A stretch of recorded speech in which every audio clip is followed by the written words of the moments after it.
Ladies and gentlemen, today I'd like to share with you some research that we have done over a period of years in our laboratory.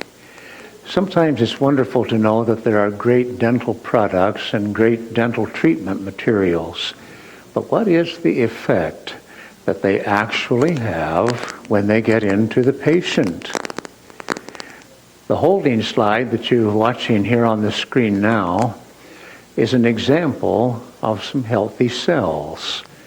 The polymorphonuclear neutrophil, or PMN, has been moving about, and you can see the network that holds the three parts of the nucleus together. You'll notice that the red cells, which are green on the screen, seem to have a motion, we call it a shimmer pattern. That shimmer pattern in microscopy tells us that that is a viable living cell. When that stops, the cell is either inactivated or has died. And we are very happy to be able to share this with you.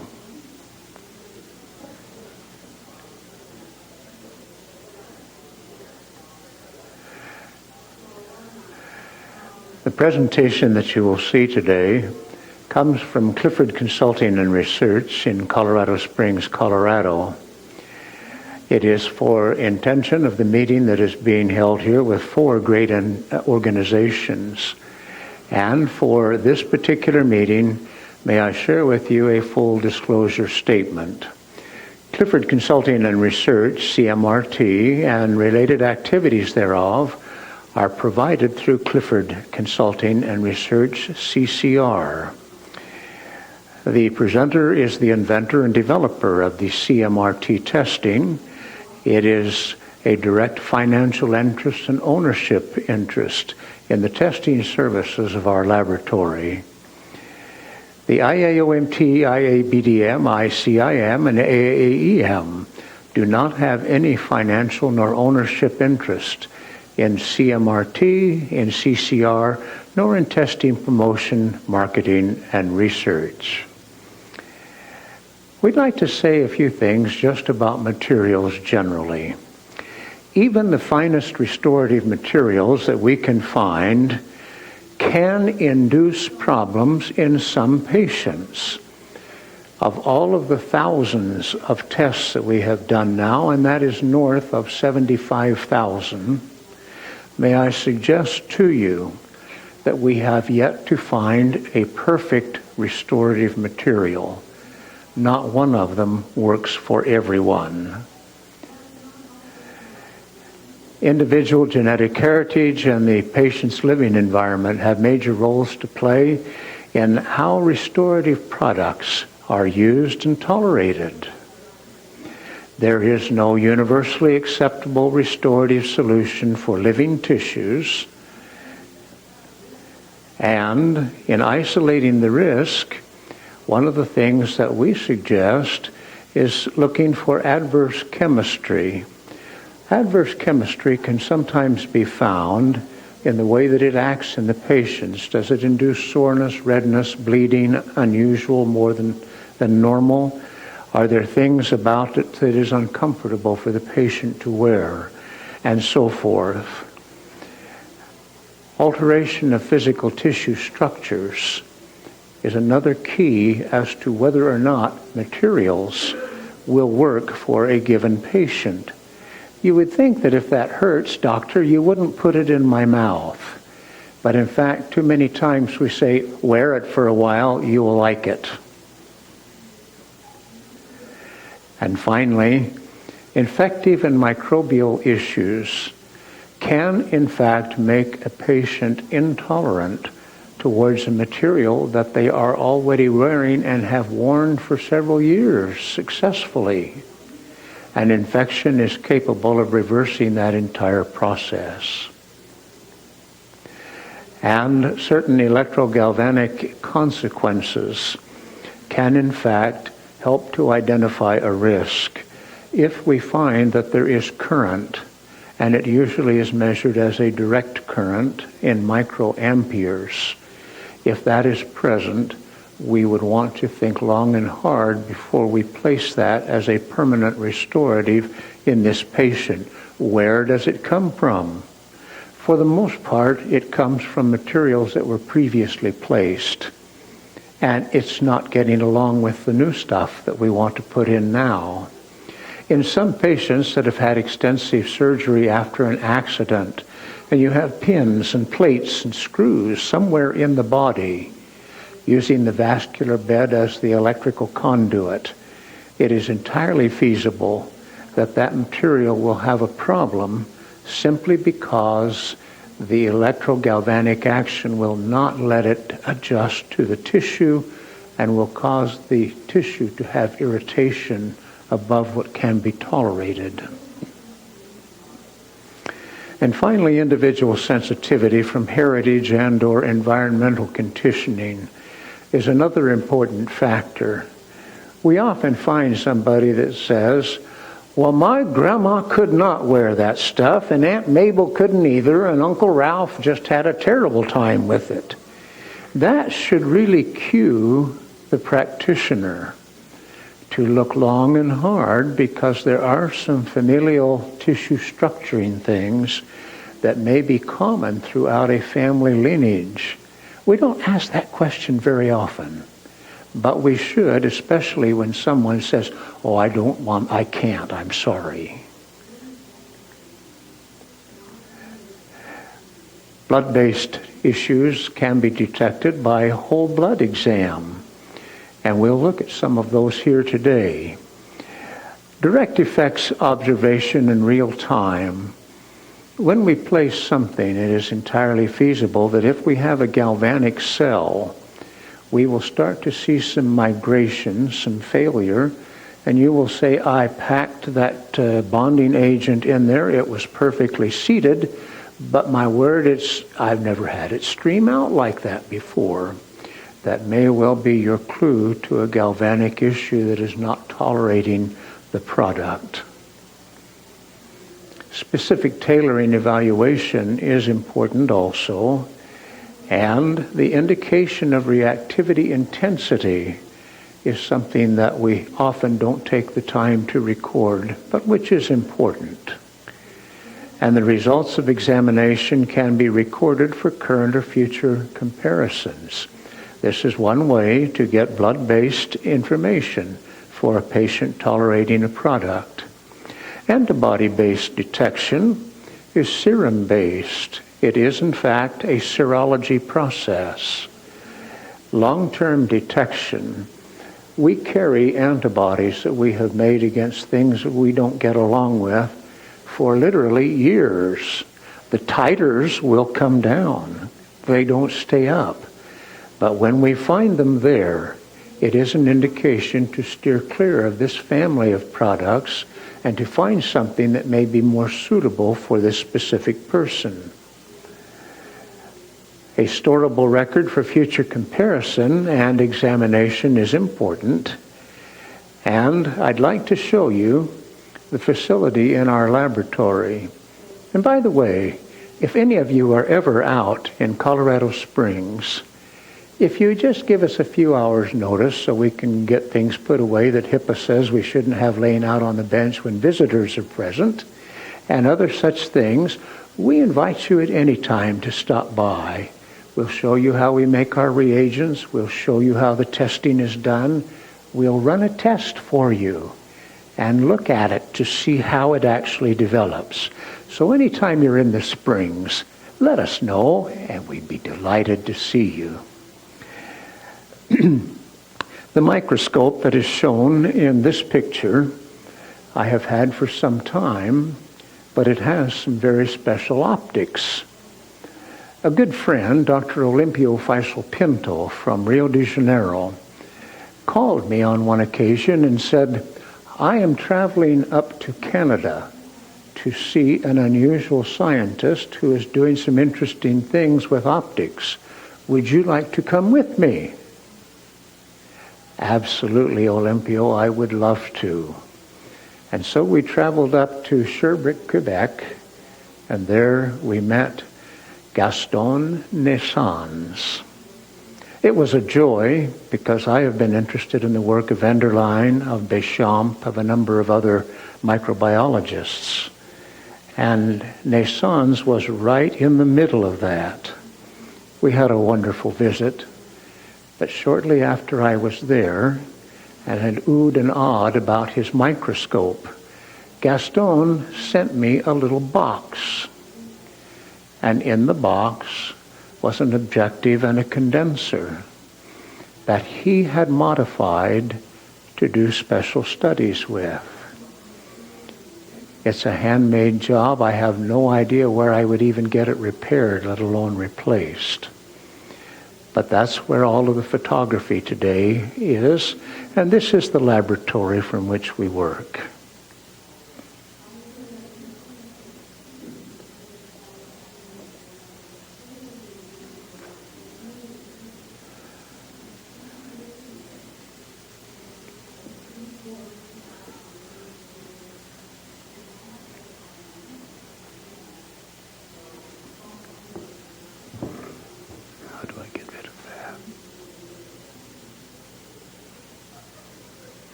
Thank you.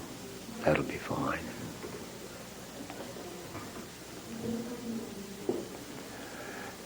If you haven't already noticed, my son Jerry, who is president of our company, is a wizard at audiovisual.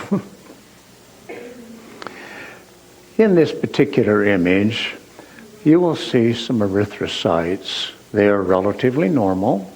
Right in the center is one that is smaller. It's referred to as a microcyte. It is not that unusual that everyone may have a few microcytes floating around in their blood. What is unusual if it repeatedly shows up there or shows up in any quantity. And so if you happen to do microscopy, this is one thing that you would watch for that will tell you there may well be a problem with materials or with something that has been implanted in the patient.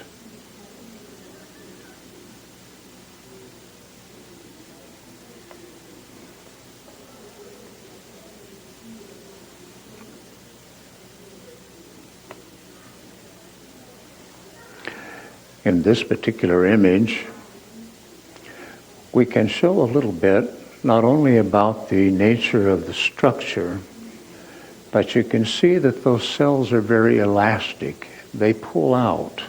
You notice some of them are stretched and there's a connection between them. Those will occur from time to time.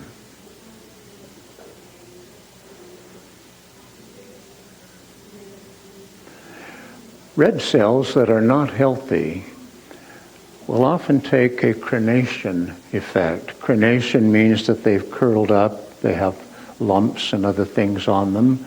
And here, these particular cells are not necessarily dead, but they are dysfunctional. And they pile up. They can cause a number of issues if there are too many of them. And certainly we are concerned about those if we hit too many of them into the kidneys. There are materials that induce this kind of effect in the blood of the patient.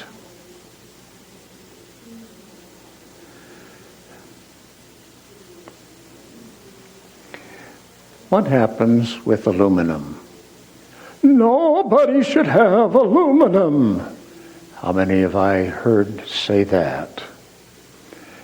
Let me suggest to you that aluminum is an issue of the state of the element. Your bones, your natural tooth enamel have a substantial portion of aluminum in them. I don't think that any of you are being murdered by your teeth or your skeleton. And yet we continually find people that just, I can't have aluminum. Look, there's some aluminum right there. And what we want to point out is that the aluminum, if it is in a silicate or a silane format, is what we call the biological form of aluminum and is not a disaster unless the patient also happens to be a silicate reactor. Now, each time you warm your dinner in a Chimax or Pyrex dish, that dish is aluminosilicate. That's what the glass is made from.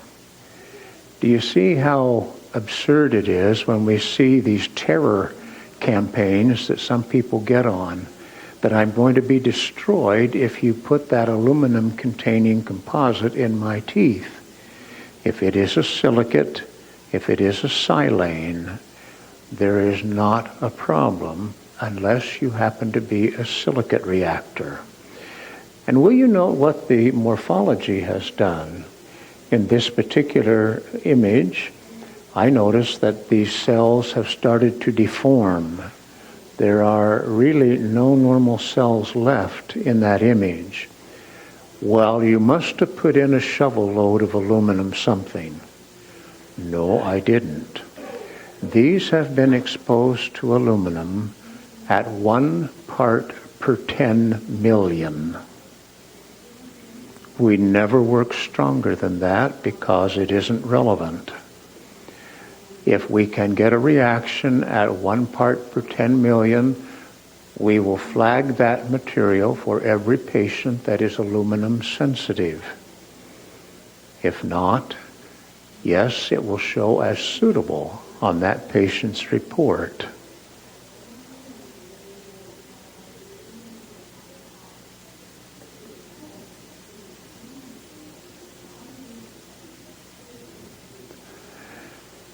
I'm not sure why we're not getting the movement. These are not stills, they're simply blocks so that they start flowing when we move to them.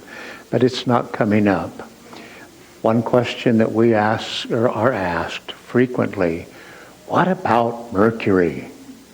Mercury is terrible. Yes, it is. The cells that you see to the left are normal cells from a particular donor.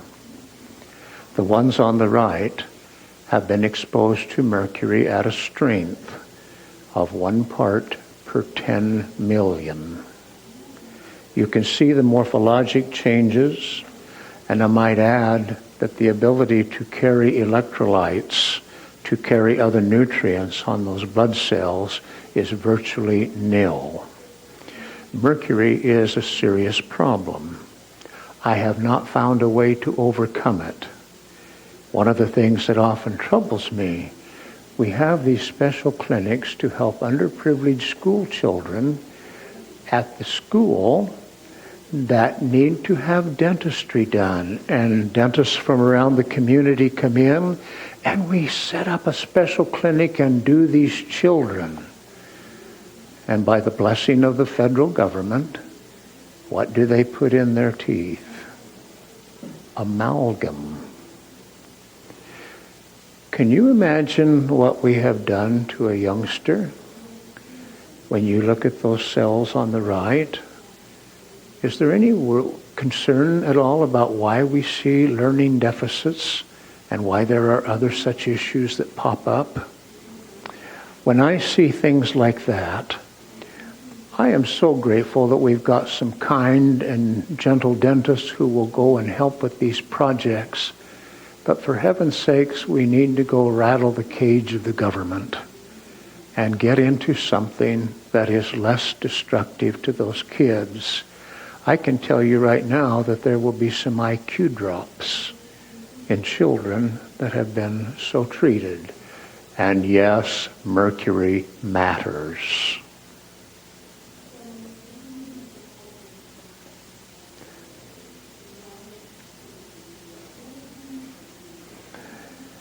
These particular cells have been exposed to mercury 1 part per 10 million. It is a full screen.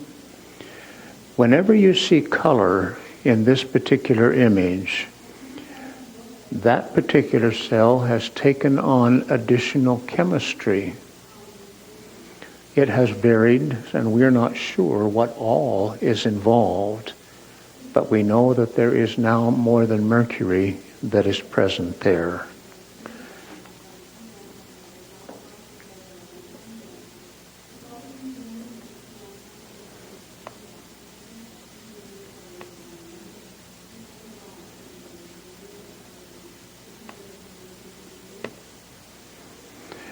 People often ask us, what about nickel? Is there anything wrong with nickel? It's cheap. Let me suggest to you that nickel is an unmitigated disaster that ought to be considered in the same basket as mercury. When we get into implantables, especially if those are for use in a knee or a hip or a shoulder, those things are unmitigated disasters. It isn't that those tissues blow up, but function is not good. They begin to lose metabolic function in various things, and who would ever associate a lung problem or a heart problem or a stomach problem with a knee that's made out of nickel chromium steel? We have not found a safe use for nickel. From a knee that I just had replaced, they wanted to use a nickel titanium. No. Suggested a product that is titanium and zirconium and some other things, and it's worked marvelously. Healing as well, and I'm about to get the other knee done. Nickel makes wonderful bridges. It causes the car's frame to be very strong, but was never intended to be incorporated into the body.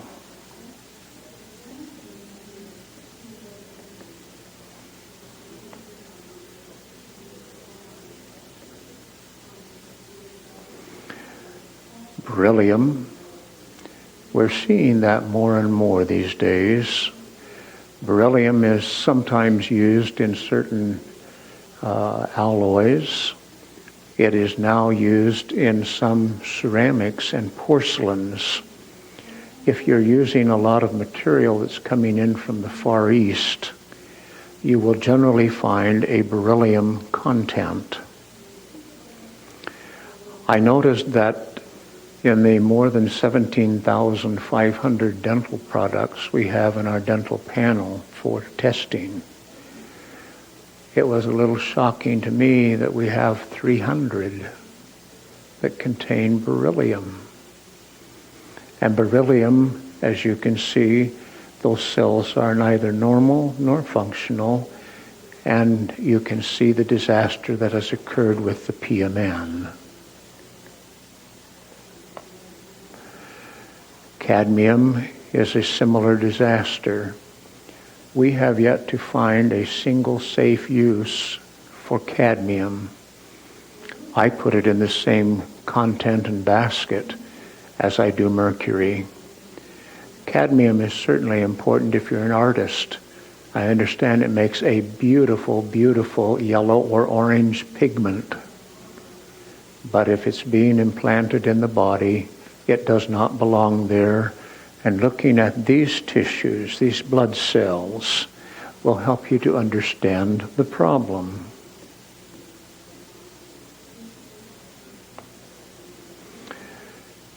Silver. What about silver? Is it dangerous? It can be. But we have found that in dental applications, it is one of the safer components that can be used.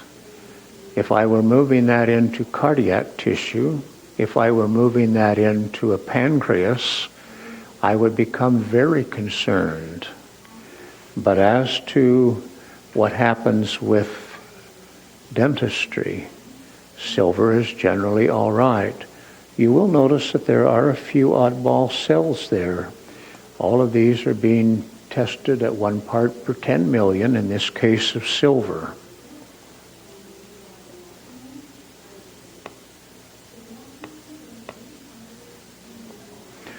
Gold. Is gold a problem? It can be. There are some honest gold reactors. I don't frankly know how they became sensitized, but I do have a suspicion.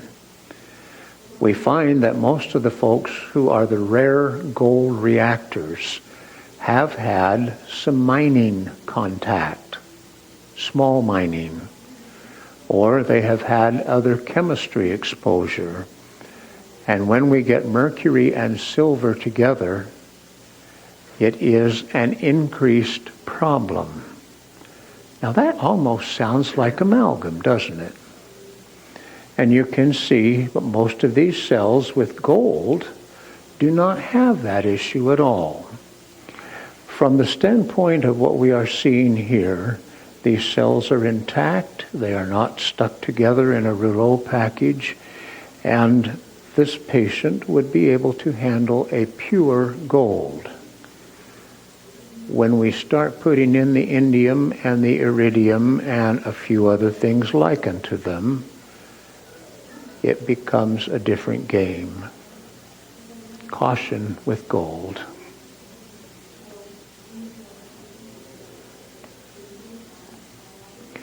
The effects of titanium. Some people will tell us nobody can safely use titanium, it's terrible. You will notice that there are a few cells here that are a little bit altered or a little bit off scale.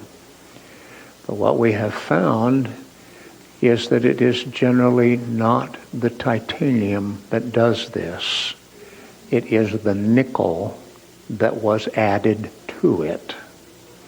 And any alloy that you can get now that is titanium for dentistry is going to have something else alloyed in. This will give you an indication that there is a small risk, at least, in the use of titanium.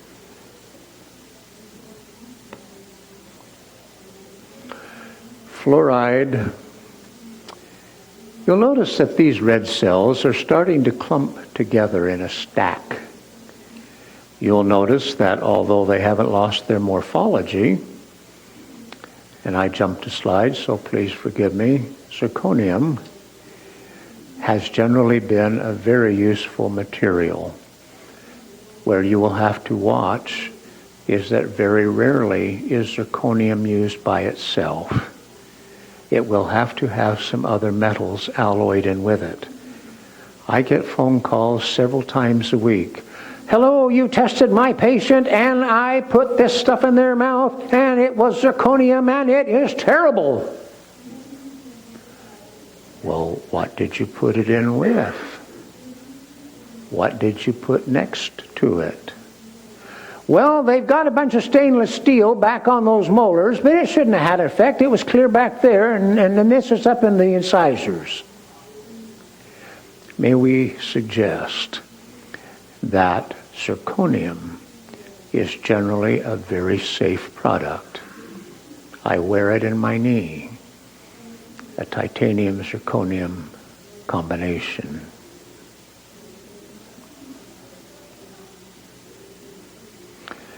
And now fluoride. Fluoride is an unmitigated disaster no matter how it is applied.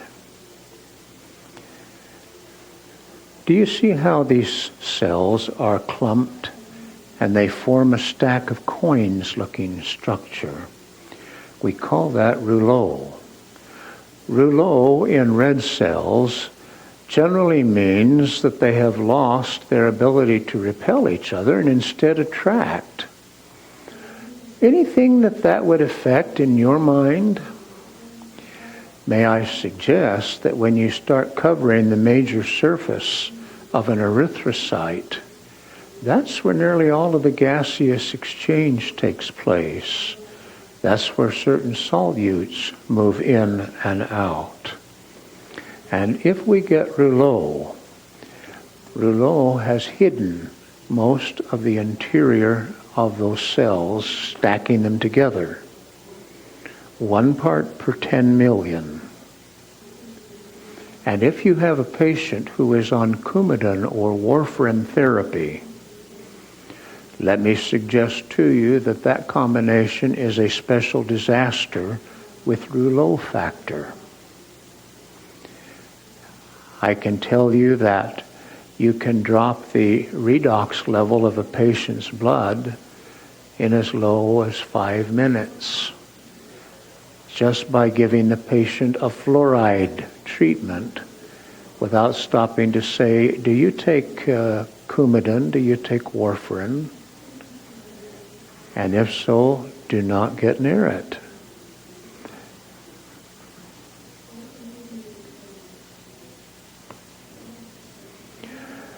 This happens to be someone who has been repeatedly challenged over a 48-hour period. You can see that we actually have there the making of not a clot, but something not very far from it. And out in the capillaries, it can start to plug. Rouleau is not safe. It is serious.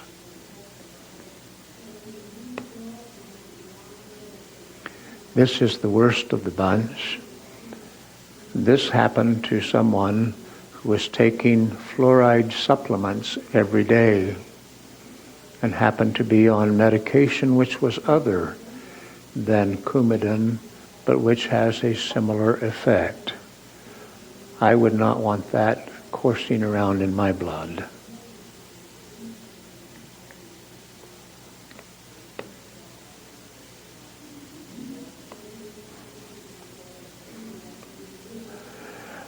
When you see a normal cell, you will notice, if you look carefully at the surface of those cells, there's a little bit of a shimmer. That shimmer pattern, as we call it, is the effective pumping mechanism that brings nutrients in, takes wastes out, and helps to govern oxygen transport and a few other factors. We want red cells to have that little bit of a shimmer.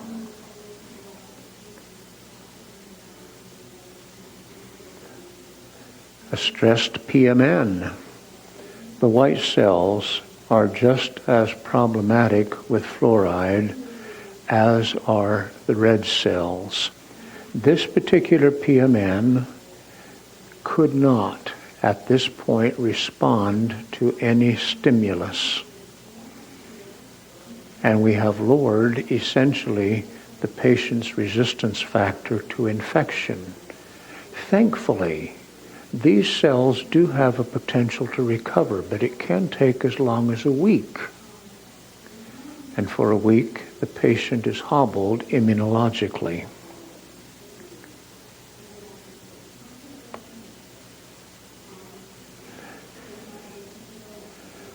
I'm sorry that these particular images here have lost their motion.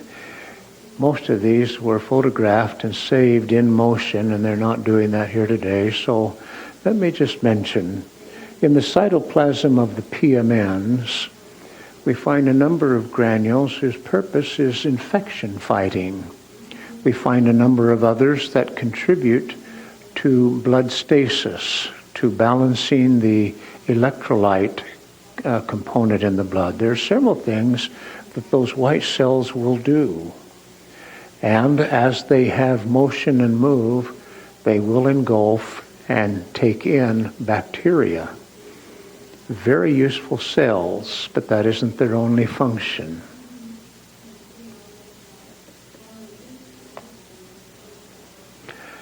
And as we are here talking, let me suggest to you that epithelial cells sometimes are just as affected as a blood cell is.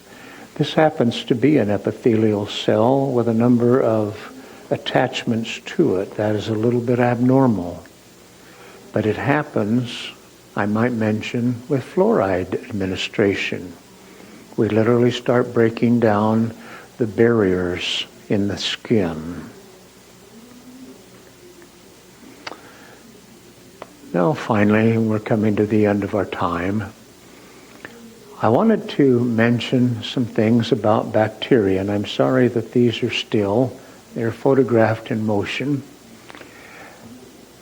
Bacteria in a patient's oral cavity or any other tissue is a serious issue.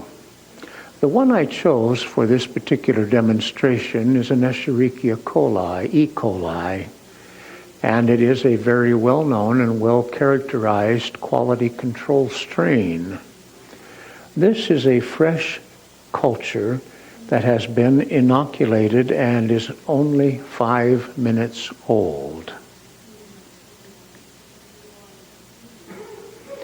In 10 minutes, we notice that there's some cells that have broken apart and they are starting to show a few different characteristics in their cytoplasm.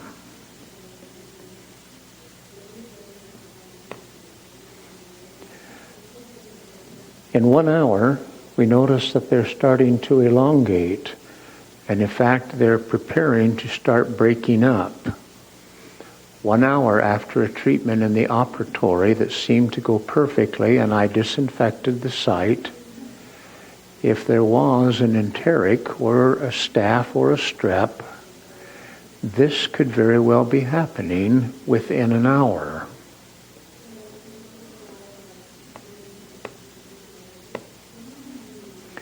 In 3 hours, it is more substantial. Those cells are growing and they are dividing.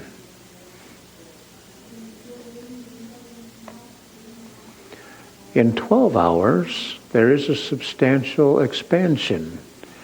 By the time you see this microscopically, that patient will be on the phone to you about 2 in the morning.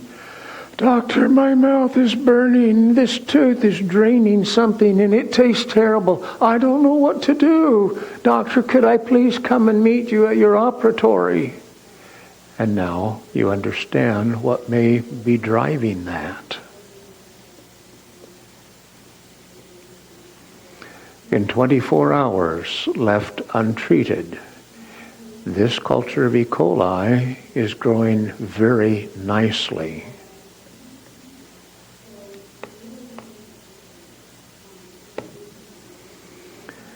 In 60 hours, 2.5 days, this is that same culture.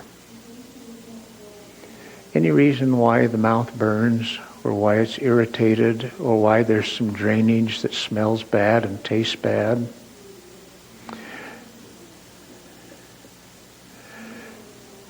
I'm happy to have the opportunity to visit with you today. I hope that in the things that we have talked about, that there may be some suggestions that will help you in your practice. I hope that you will be able to find some uses to help your patients, not only to have greater health, but greater comfort. Thank you very much.